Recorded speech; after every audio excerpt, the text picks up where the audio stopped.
Pas pertama kali gali kubur itu Be, perasaannya gimana? Ada takutnya kah apa gimana? Kalau pertama kita gali, memang kita baru-baru di situ, kita ngikut gali. Hitungannya kita perasaan ketakutan. Takutnya apa? Kita namanya kita gali makam, takutnya kita ada kerangka-kerangka yang lama, apa-apa gitu, kita takut juga kan. Kita udah bikin standar ukuran 180 panjangnya. Cuma begitu jenazah nyampe, kok 180 masih kurang panjangnya. Maksudnya pas mau dikuburin nggak muat? Nah, nggak muat. Kejadiannya begitu. 3 kali gali untuk memperbesar ukuran kuburannya. Ya. Jenazahnya nggak muat juga? Nggak muat. Seperti itu. Cuman ya dibilang yang kayak di sinetron azab itu kan kadang-kadang orang meninggalnya susah lah, apalah gitu kan. Kita nggak tahu apa benar apa perbuatan itu begitu. Kita juga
Om Mamat, obrolan malam Jumat. Kembali lagi bersama gue Fajar Aditya. Kali ini di Om Mamat season 3. Kamu yang takut atau mereka yang lari?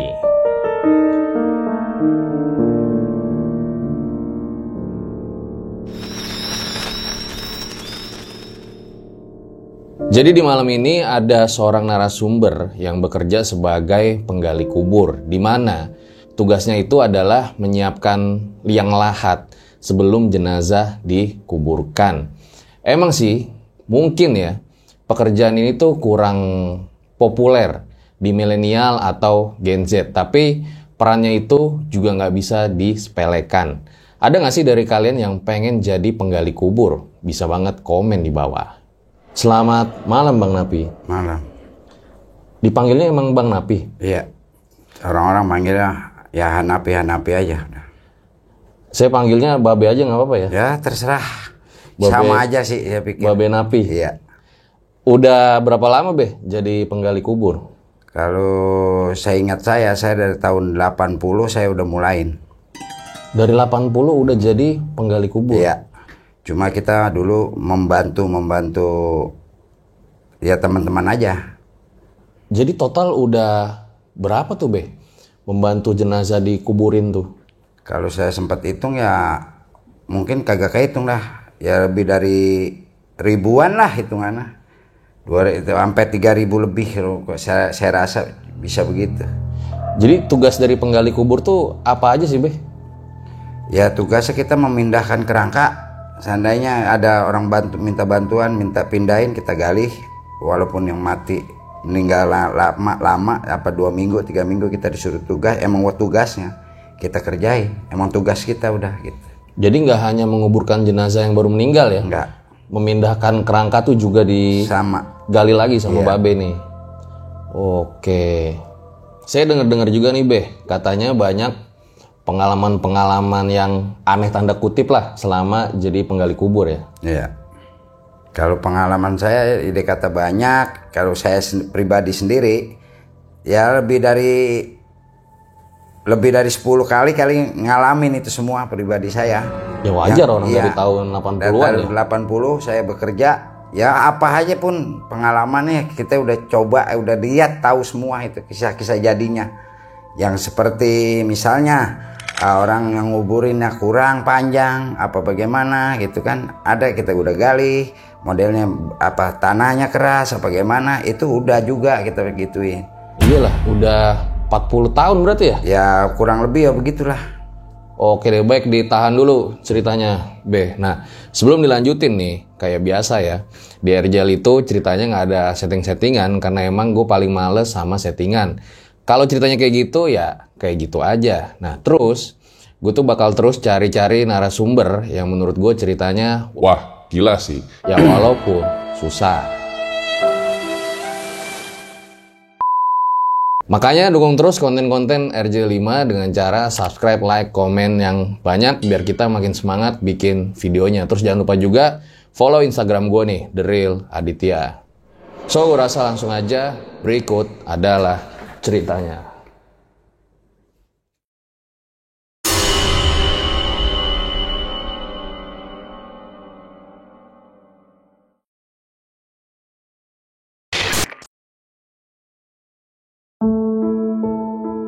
Beh, boleh diceritakan awal mula jadi penggali kubur? Ya pertama saya kerja di pemakaman, saya juga ya dulunya bantu teman. Ya orang-orang yang tertua-tua di situ dulu minta bantuan sama saya. Saya bilang saya nggak bisa, akhirnya terpaksa saya belajar dari ilmu dari dia. Saya ikutin, sampai saya sempet kerja udah lama ngikutin dia. Itu kalau nggak salah dari tahun 80 ya saya kerja di situ, bantuin teman. Ya udah akhirnya kita bosan, kita pindah lagi kerja tempat lain. Temen ngajak kerja tempat lain, perasaan nggak enak, udah kemana aja kita kerja tetap baliknya pengen ke situ-situ juga. Pengalaman saya akhirnya alhamdulillah sampai sekarang ilmu dari mereka orang saya dapetin, bisa gitu lancar, bisa bentuk sebagaimanapun lobang-lobang buat gali makam itu kita bikin sampai bagus, rapih, karena ilmu dari orang-orang tua-tua situ. Jadi Babe ini dulu sempat nyobain kerjaan selain penggali kubur beberapa, tapi nggak nyaman gitu. Nggak nyaman, pengennya balik ke pemakaman juga. Ya saya mah cuma membantu, ya dibagi ya sama mereka yang nggak seberapa. Kadang-kadang kita terima karena duit dulu tuh zaman dulu duit hitungannya gede. Ya misalnya kita dikasih uang 2.000 aja tuh termasuk besar. Kalau dulu, kalau sekarang kan dapat apa 2.000? Berparkir. Iya. Yang saya alamin itu aja. Yang penting dari dorongan dari orang-orang tua situ, akhirnya dia bicara begini kita pakai omongan dia. Alhamdulillah bisa sukses, lancar gitu aja. Oke.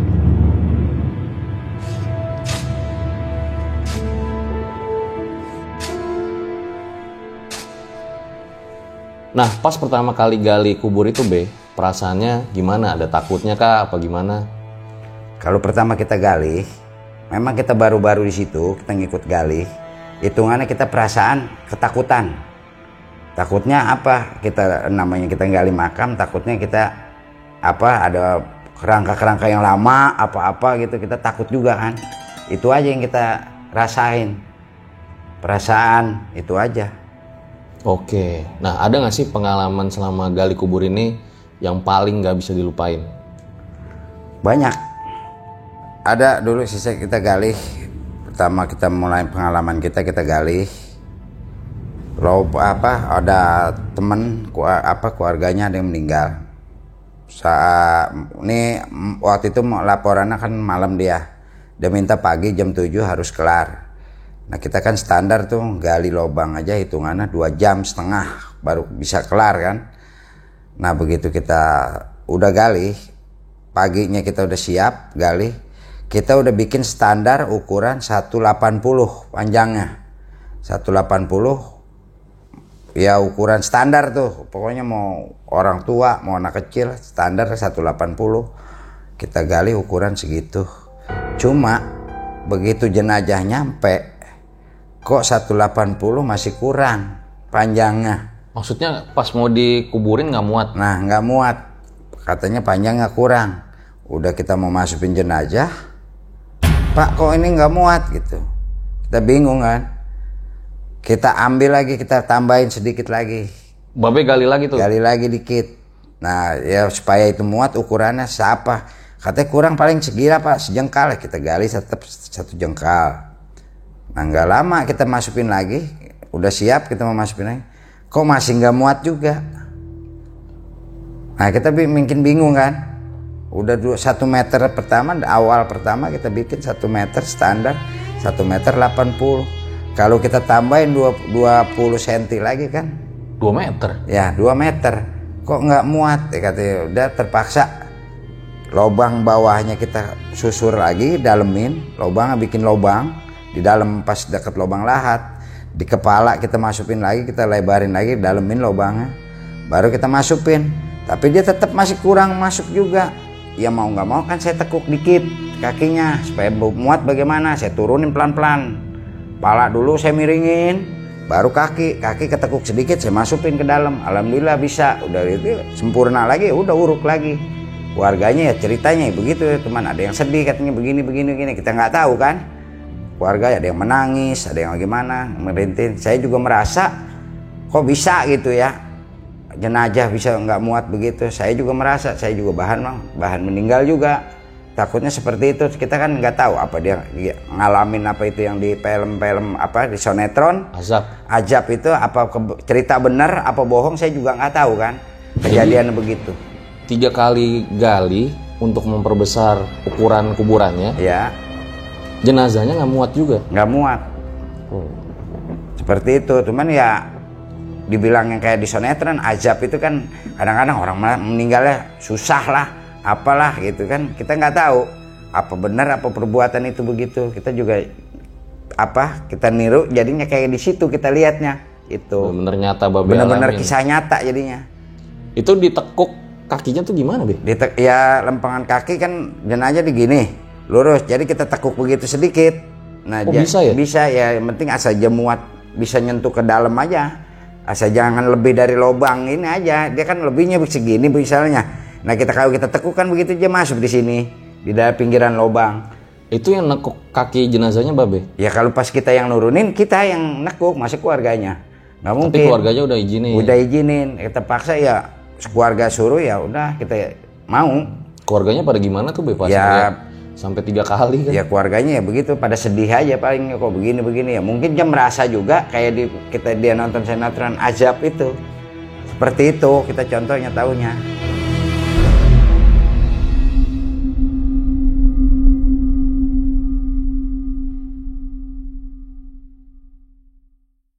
Dan disaksi nama banyak orang lagi ya? Ya kan banyak pelayat di situ kumpul. Kok begini kita nggak memuat ya. Kita nggak tahu. Ya tahunya kita kan siapin lubang ukuran 2 meter. Orang Indonesia paling tinggi berapa sih? Paling 180. Ini orang Indonesia? Orang Indonesia. Paling tinggi kan 180. Paling minimal 185. Itu. Maksimalnya. Biasanya yang udah. Nah ini kok nggak muat orang pendek apa? Ya mungkin ya pengalaman saya sih tahu deh. Jangan apa yang misalnya dia masa hidupnya begini. Apa dia tukang ya kalau kita sebutin begini yang ngambil hak orang apa tanah orang kita nggak tahu. Mungkin ajabnya ya di situ ada juga itu kejadiannya. Oke.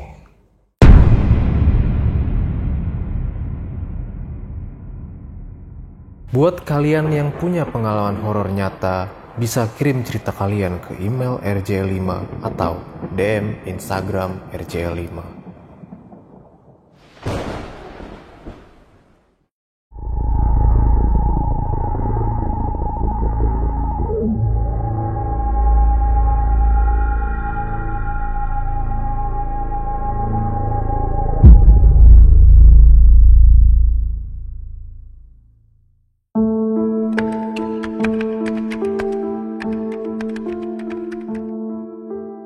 Itu pengalaman saya juga waktu saya bangun tidur jam 12, istri saya mau ngajak belanja bunga jam 12 saya berangkat belanja bunga sampai bunga apa Be? bunga buat ditae makam. Oh, Babe jualan juga? Istri saya yang dagang, tapi saya cuman sebagai suruh nganter belanja sama istri saya berdua. Saya berangkat jam 12 sampai di pemakaman itu, saya kan tinggalnya di pemakaman situ. Di pemakaman, cuman warung juga di dalam areal pemakaman.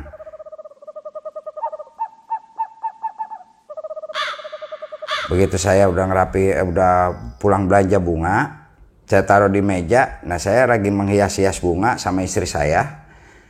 Nah, tiba-tiba saya diketawain sama kuntilanak. Ya, kata istri saya, udah Pak, katanya nggak usah ini tidur di situ, kita pulang aja. Nah, terus pas sudah saya, udahlah ngapain pulang, saya bilang istri saya ketakutan, teman saya tetap tidur di situ. Pas sudah gitu istri saya kata, udah pulang aja, kata istri saya nggak mau pulang. Kuntilanak itu ketawa sampai berapa kali, teman, cekak gitu kan. Masih ingat nggak, Be, suara ketawanya? Ya masih, suaranya ya kayak suara cewek gimana gitu ya.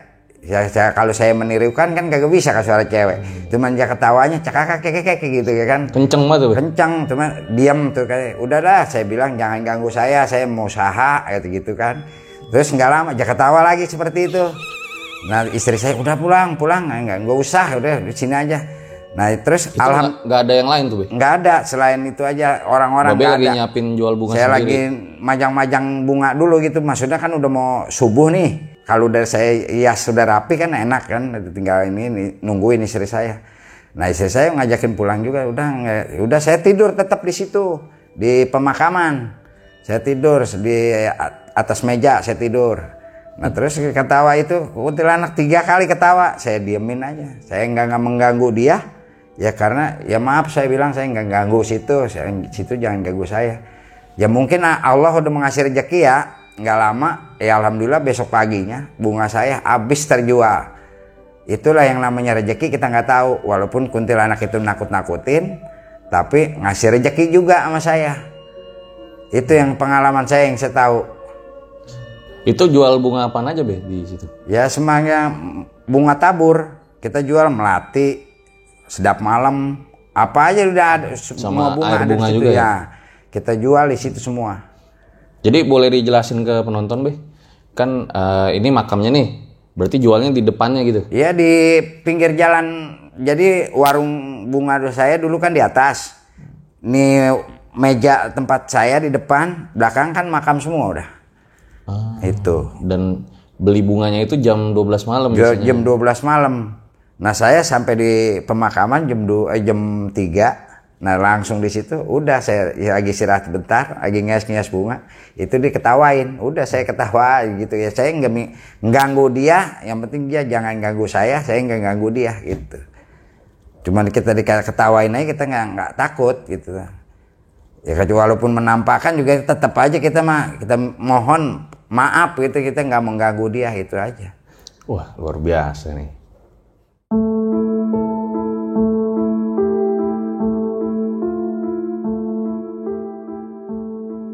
Jadi, Be, ada nggak pengalaman yang paling diingat selama menggali kubur?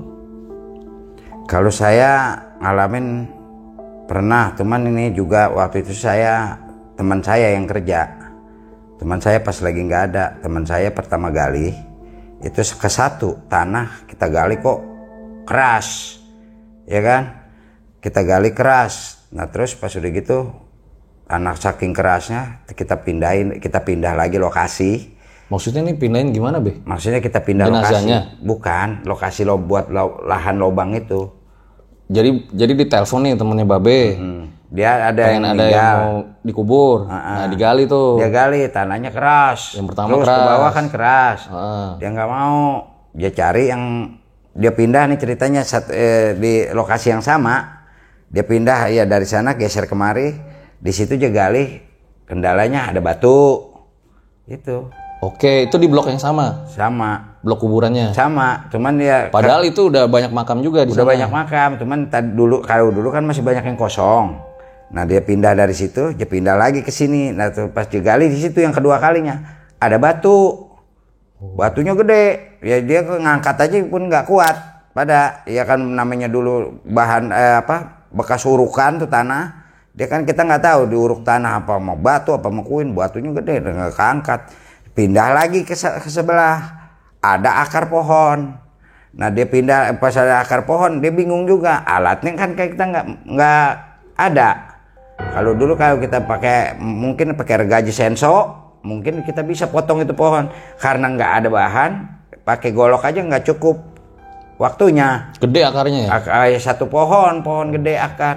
Nah kita pindah pas udah gitu mau nggak mau kita pindah lagi. Kedua kali ada batu itu kan gede Yuan. Batu itu kita cangkul aja sampai patah. Nah kita mungkin ya anak-anak berpikir begini. Apa mungkin ajab dari almarhum barangkali kok beda begini kerjaan nggak ada kelar-kelarnya.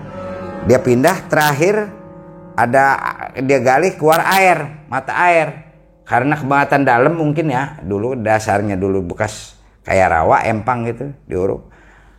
Sependirian kita gali ukuran hampir 2 meter dalam lubang 2 meter, tapi itu begitu dia gali mungkin lebih dari 2 meter jadi timbullah keluar air ya udah mau nggak mau ya keluar. Begitu jenazah udah mau nyampe karena ada air itu kata keluarga kok ada air pak gitu. Pas jenazah datang ya emang begini bu, soalnya kita udah berapa kali pindah kita bilang gitu ya. Jadi bagaimana ya usahakan ya kalau mau ibu ya tetap di sini saya bilang gitu, kalau nggak mau ya nggak apa-apa saya bilang gitu.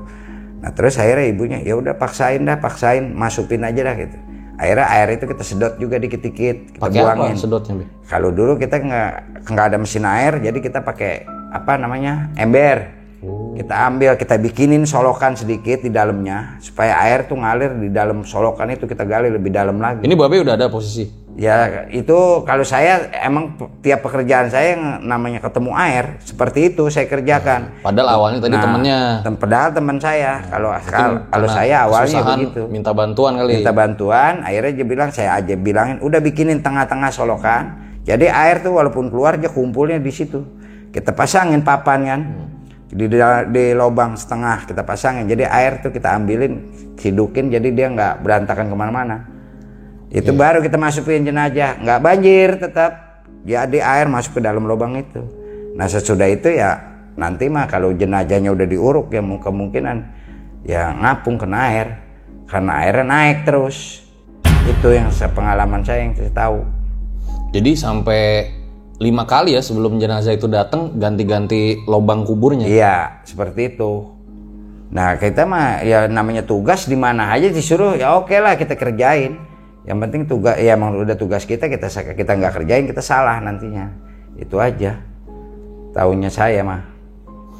Tapi sempat bilang berarti ke keluarga ya? Ya pas ya lubang terakhir itu ya keluarga udah datang, Bu, ini gini kok banyak air, dia bilang begitu kan. Gimana perasaan itu pas? Ya perasaan saya juga ya sama aja seperti itu ya. Habis bagaimana kita bilang begini, ya emang keadaannya begini. Kalau mau ya udah tinggal begini, tapi usahakan air ini jangan sampai luber kayak gitu ya.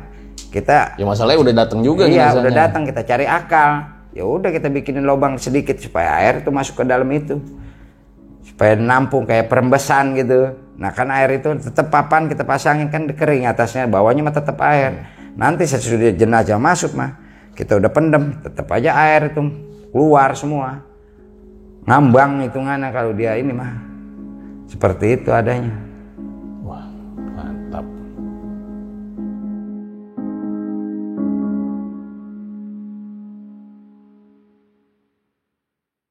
Ada lagi Beh pengalaman yang ingin diceritakan? Ya pengalaman saya yang ketiga kalinya saya kerja itu pas gali di Tumpang, ditumpuk sama keluarga juga, bukan punya orang lain. Begitu kita gali di dalam. Sebentar, maksudnya jadi ada jenazah baru yang mau datang lagi nih? Iya. Oke, di makam yang udah ditumpuk. Ya, ada berapa jenazah sebelumnya? Yang itu pertama baru 1 jenazah. Keluarganya meninggal kan mau ditumpang di situ. Mau ditumpuk di situ. Ternyata makam itu kan udah rapat, lokasinya udah rapat, depan belakang udah ada. Kita gali yang tengah-tengah. Nah begitu kita gali yang tengah, yang belakang ini tembus kena kepalanya, kena kepala yang belakang. Nah, yang Maksudnya baru jenazah orang lain nih. jenazah orang lain yang Bukan yang belakang. keluarganya? Bukan. Waduh. Nah, ketemu yang ini kan kita bingung. Waduh, ini palanya udah ketemu bagaimana nih? Nah, kepala mana kata ini kepala ini. Nah, kan saya angkat dulu tuh. Maksudnya saya mau rapihin, mau dimasukin kena yang masukin ke kepala dia asli ke lubang dia. Maksudnya jangan sampai ganggu makam dia. Nah, kerangka itu kan saya angkat dulu. Saya angkat. Oh, ini udah kerangka bentuknya. Udah kerangka, tinggal kepala aja copot kan. Itu dari apa namanya? Dari leher sini kan udah copot kalau udah lama. Kepalanya itu masih utuh, keadaan utuh. Saya masukin lagi ke dalam lubang itu. Nah, kan saya tutup pakai tanah. Mungkin ya apa namanya, ke jenazah itu mungkin nggak terima kali saya gituin. Sampai saya jatuh sakit. Seminggu saya sakit tuh. Setelah Habis kejadian itu. Saya pikir ya di rumah sakit kepala, saya minumin obat. Nggak sembuh. Saya minumin obat lagi 2 hari kagak sembuh. Nah, ketiga harinya saya ke rumah sakit. Dokter bilang paling sakit kepala doang. Pas sudah dibilang dokter sakit kepala, ya saya kan dapat obat dari rumah sakit. Saya minum juga obat, saya bantu. Tetap aja kepala saya kayak ditusuk-tusuk sama jarum.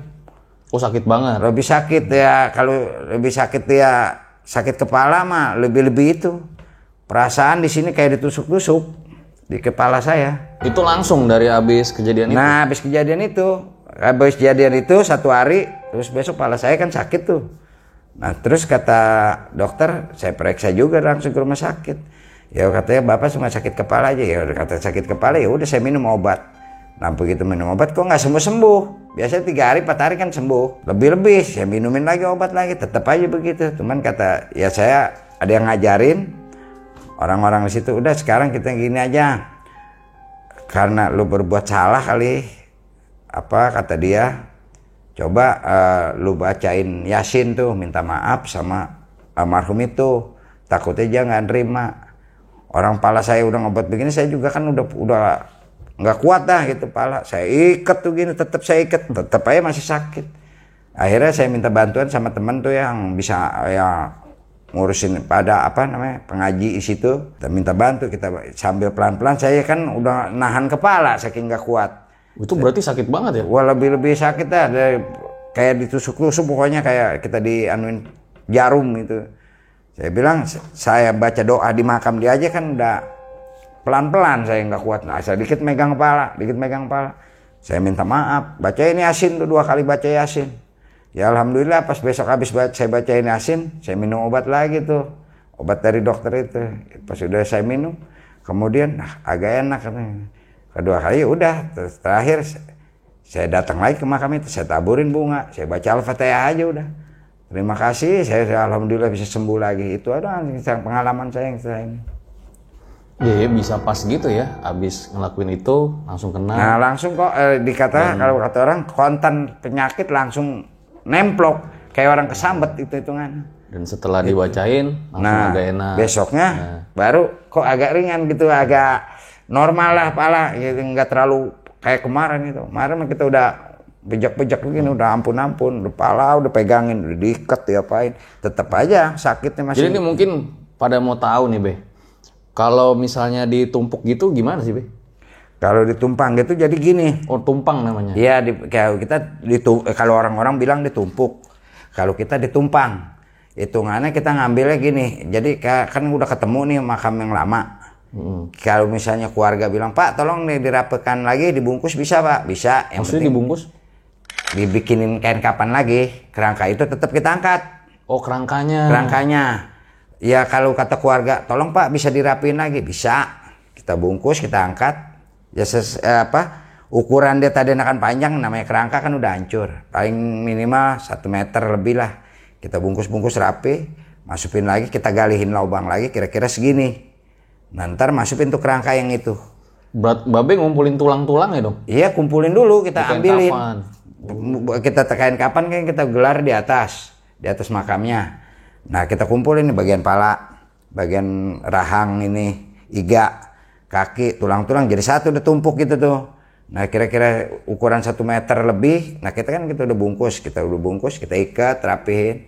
baru kita galihin loh kira-kira setengah meter di bawahnya, kita pendem di belakangnya. Nanti antara jenazah ada yang lama sama kerangka yang ini adanya berdampingan begini hitungannya.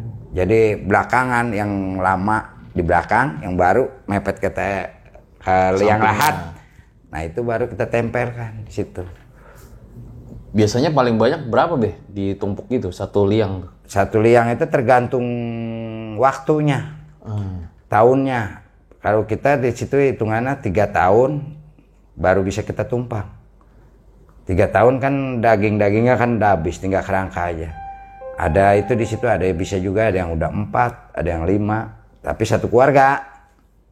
Tapi kalau bukan keluarga kita nggak bisa, takut. Itu aja yang kita tahu. Oke, jadi pas lagi proses mau rapin liang lahat tadi karena ditumpuk, tahu-tahu malah nyasar kena yang belakang. Kepala belakang. Kepala makam yang belakang. Kuburan belakang. Iya, itu saya mungkin dia nggak terima. Ya namanya sampai ini ya apa? Bolong gitu ya, Bang? Sampai bolong, tembus yang lubang dia. Tanahnya ya? Tanah dia, lubang lahat dia sampai tembus kita ini. Kita mau masukin pelan-pelan, mungkin karena saya dorong kebangetan kencang, mungkin jenazah itu ya arwahnya mungkin kagak terima gitu. Ya akhirnya saya minta maaf, ya udah larinya ke situ. Kita minta tolong sama orang pintar juga, suruh bacain Yasin, minta maaf di situ. Ya udah, taunya itu doang kan udah. Alhamdulillah sampai di rumah pas besoknya kepala saya juga hilang penyakitnya. Udah saya perasaan saya takutnya gitu. Makanya sekarang kalau saya mau gali makam itu, kita baca-baca dulu dah. Ada orang yang lebih tua, ya saya kan namanya masih muda hitungannya, yang lebih tua kita takut juga. Waktunya dia hidupnya dulunya zaman begini kita nggak tahu. Bapaknya dia dulu kiai apa-apa, kita melanggar. Lebih baik kita sebelum kerja kita baca bismillah dulu, maaf numpang, saya mau kerja karena saya mau disuruh tumpuk di sini keluarga, ya udah kita kerjain, itu aja. Oke.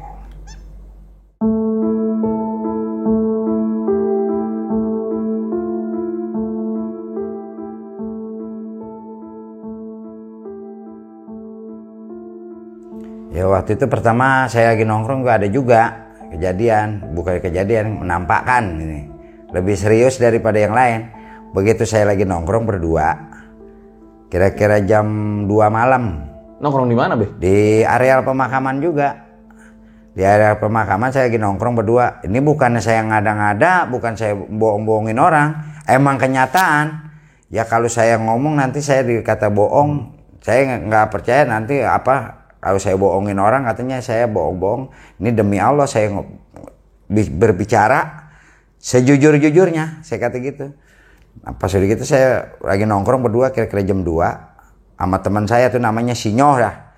Nah terus dia minta rokok sama saya kata rokok saya juga habis.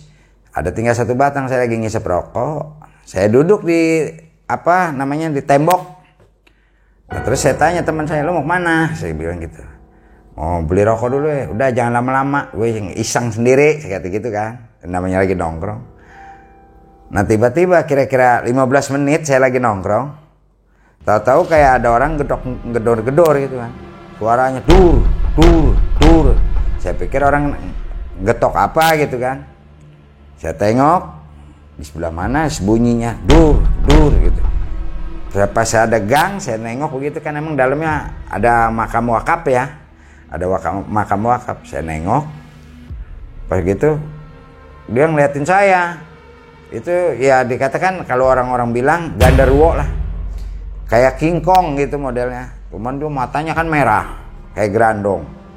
Nah saya pas udah gitu saya liatin matanya kok merah gitu, cuman dia ya jenisnya udah kayak gorila lah, gede gitu.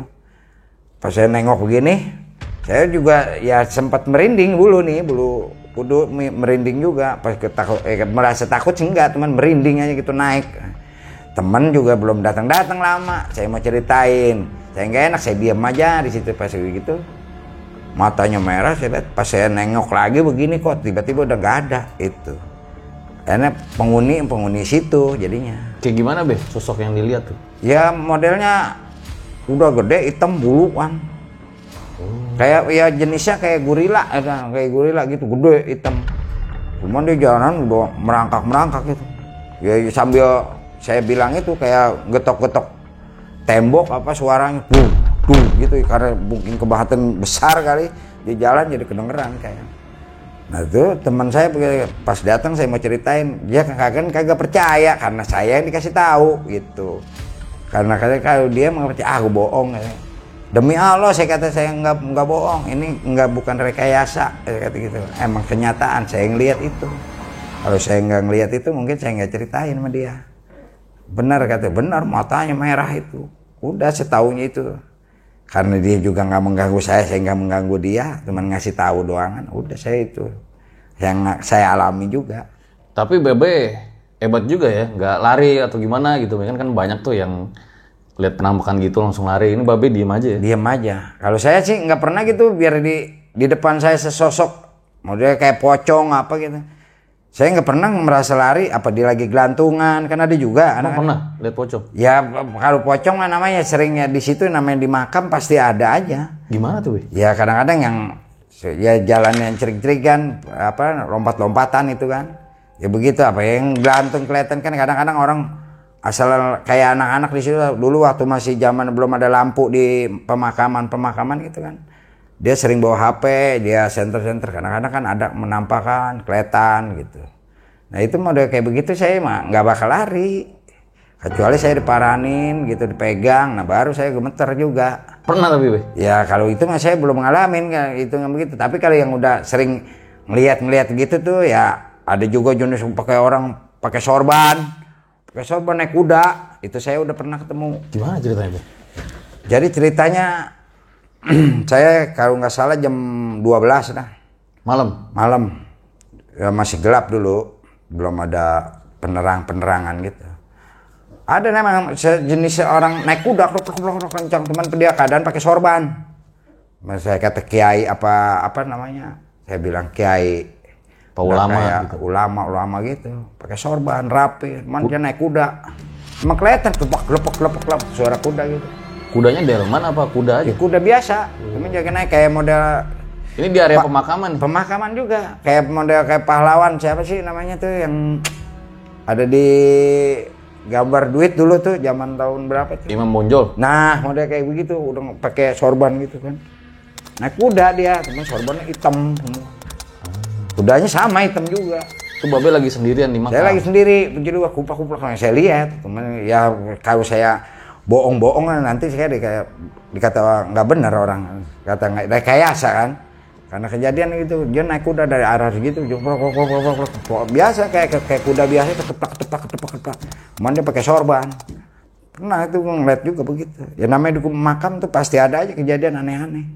Berarti banyak juga ya, iya. Babe suka ngeliat-ngeliat gitu ya. Kalau tadi yang pocong gelantungan gimana Be? Ya kalau pocong lah kadang-kadang kan cuman begitu doang. Ini lagi di makam lagi? Di makam juga kadang-kadang cuman sepintas lalu gitu ya gitu kan udah kita nggak ganggu gitu dikasih lihat doang kan walaupun kita jalan nih sama temen 5 orang 6 orang tapi tetap orang yang dikasih lihat 1 orang pasti walaupun kita jalan beramai-ramai itu hitungannya 5 kita jalan 5 orang tetap aja kita dikasih 1 yang dikasih lihat misalnya 1 saya udah 0 lihat ada pasti itu semua. Tapi kalau yang 4 nggak percaya ya kagak, yang jangan lihat, kita yang lihat tahu gitu. Tapi pernah ada Be yang lihat pocong jelas gitu, sosoknya jelas gitu? Ya kalau dulu kalau saya ceritain teman saya lagi ngaji kubur. Kalau orang Betawi kan dulu asal ngaji apa meninggal dihajiin ngaji kubur. Kayak gimana tuh maksudnya ngaji kubur? Sepertinya gini. Contohnya misalnya bapak saya nih misalnya meninggal, pengen minta ngajiin di kubur. Oh, ngajiin di kuburannya. Nah, di kuburan misalnya kekuatannya berapa minggu atau 1 bulan, apa 2 minggu atau 1 minggu. Siang malam itu terus saja ngaji di situ gantian. Misalnya kita ngambil orang 6 orang, jadi bertahap gantian. Ini giliran dia siang, giliran dia malam. Nah besok giliran dia siang, giliran dia malam. Pokoknya nggak putus-putus tuh. Dia baca. Misalnya dia baca hari ini bacanya ini pokoknya yang 2 nih kan 1 orang 2 orang nih 1 malam. Mau siang tetap 2 orang, teman bergilir gantian. Nah teman saya itu lagi ngaji, tiba-tiba ada pocong di depan lagi begini-begini. Dia udah gemeter, ketakutan. Itu kejadiannya ya kalau nggak salah belum lama sih. Kira-kira kemarin ada bangsa 3 tahun 4 tahunan lah. Nah teman saya juga itu namanya ada di situ, kalau saya sebutin nanti nggak enak kan ya. Ada memang kenyataannya gitu. Dia kasih tahu nggak lama kejadian di situ dari pemakaman situ. Pindah terus ada orang bilang di daerah sana katanya, wah ada pocong di daerah anu gitu kan. Ya saya sebutin daerahnya juga nanti kesalahan lagi saya sebutin. Nah ada pocong di anu. Nah pas udah gitu bener orang pada tahu katanya. Nggak lama dia pindah dari situ, pindah lagi ke daerah lain gitu. Oh sosok pocong itu. Iya. Emang Besok malamnya ada lagi dipindah ke tempat orang lain gitu. Yang dibilang kayak gimana sosoknya? Ya itu lompat-lompatan karena mungkin ya dia waktu meninggal kemungkinan belum dibukain kain pengikat-pengikatnya itu. Kan ikatan pocongnya kadang-kadang ada juga. Oh itu sempet neror di pemakaman juga ya? Di pemakaman ada juga. Tapi Babe lihat yang kalau yang itu? Ya enggak? Itu teman saya. Saya ceritain teman saya lagi ngaji kubur. Itu dia sampai gemeter lagi ngaji, padahal ngaji kan setan kan namanya manusia, setan kan takut sama ayat-ayat Quran. Ya dia mah lompat begini, dia tahu dia sama dia sampai menggigil begini ketakutan. Itu doang. Dia tahu itu teman saya, kalau saya sebut ya nanti dah kalau misalnya situ mau ke makam sana ya nanti saya unjukin orangan. Biar diceritain sama dia. Itu. Oke. Ada lagi nggak Be? Yang pas gali kubur yang paling nggak bisa dilupain lah. Tadi saya dengar pas midahin kerangka ya. Kerangka. Pernah tuh. Ya kita mau dia maksudnya kerangka dia mau pindahin, mau dibawa kemana, mau bawa pulang kampung, mana dibakamin ke sana. Pernah Be? Boleh diceritain Be? Ya itu dulu kalau nggak salah ya namanya ahli waris saya teman udah almarhum juga. Dia istrinya meninggal mau dibawa pulang ke kampung ke Jawa. Itu begitu kita kalau nggak salah di situ dimakamin udah hampir 7 tahun lebih lah. Begitu kita angkat kerangkanya bersih bener tulang-tulangnya, kayak dicuci. Kalau sekarang kan banyak kerangka-kerangka itu udah campur sama tanah kan, kayak kotor. Kalau dia putih, nah itu contohnya. Nah kalau pas dia cerita sendiri, sedangkan orang itu yang almarhum itu amalnya memang banyak. Masjid dia bikin, dia wakafin. Itu aja. Masjid dia bikin, anak yatim piatu santunin tiap bulan. Begitu dia mau dipindahin, kerangkanya bersih. Kayak disikatin sama putih-putih ya. Kita aja yang kerja sampai aneh. Kita kerja berapa tahun nih area pemakaman. Tapi itu ya tetap aja tuh kita ngeliat itu heran. Aneh gitu loh. Kenyataannya. Ya karena itu ya mungkin perbuatan dia sama di dunia dia baik sama orang, mungkin nih baliknya ke situ. Itu aja. Itu akhirnya Babe kain kafanin kerangkanya. Iya, dibungkus lagi kan dia mau bawa pulang ke kampung. Iya. Mau dibawa pulang ke kampung, mau ditaruh di kampung, dia punya wakaf. Jadi dia udah bikin masjid juga di sana. Jadi ditaruh di belakang masjid. Kadang kalau lihat-lihat yang kayak gitu, kita kayak gimana gitu ya, Be. Apalagi Babe yang ngalamin langsung ya pasti. Ya kalau saya sih, ya saya kan ngalamin taunya itu pemakaman kan beda-beda.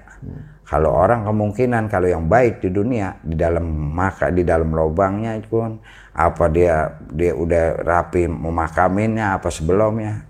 Enak aja kerjaannya, lurus aja, gampang.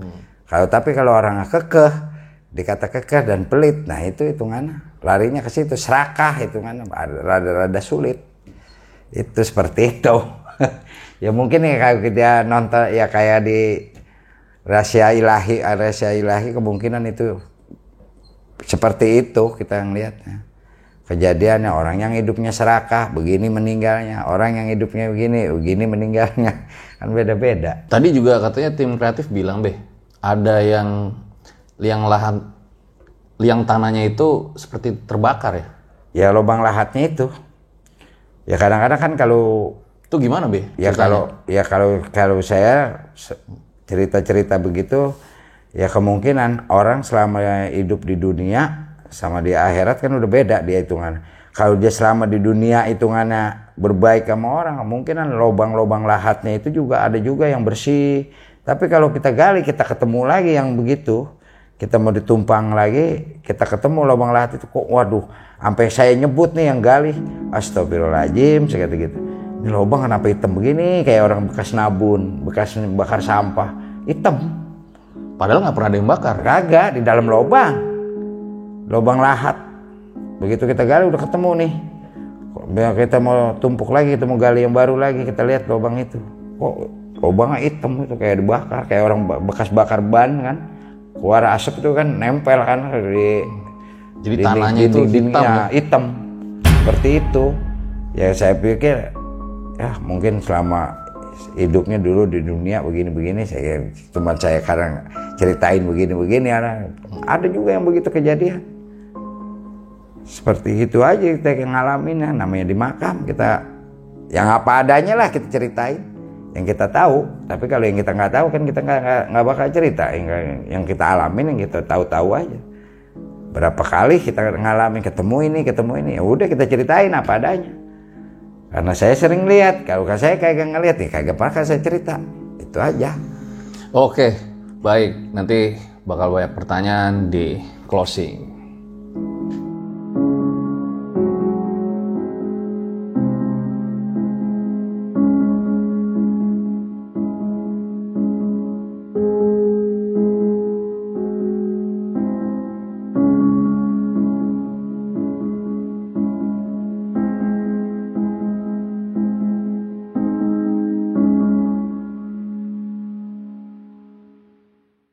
Itu dia guys, sebuah kisah luar biasa dari Babe ya, dimana sudah hampir 40 tahun menjalani pekerjaan sebagai penggali kubur.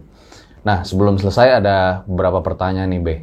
Suka duka jadi penggali kubur, apa Be?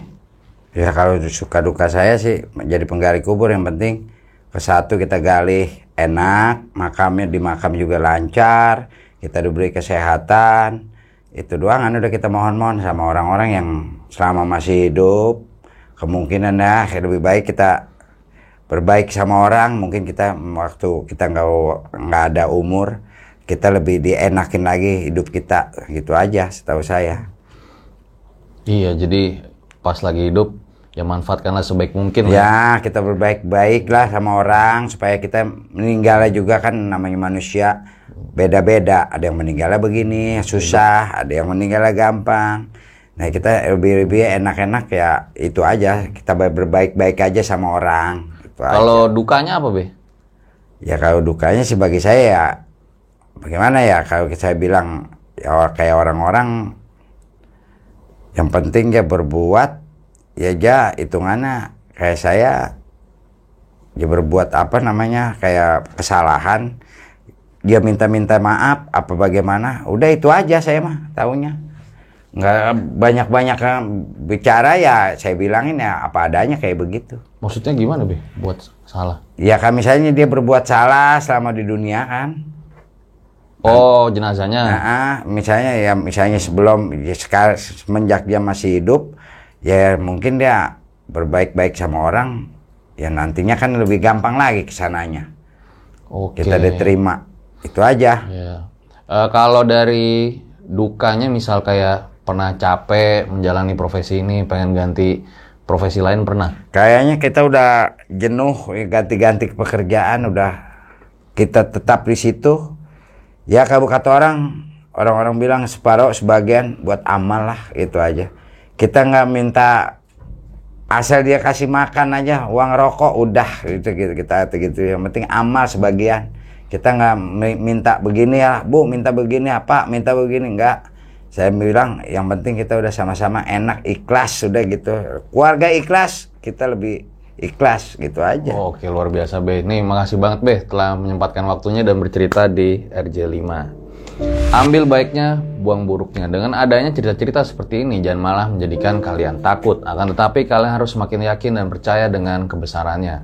Gue Fajar Ditya, RJ5 undur diri. Ciao.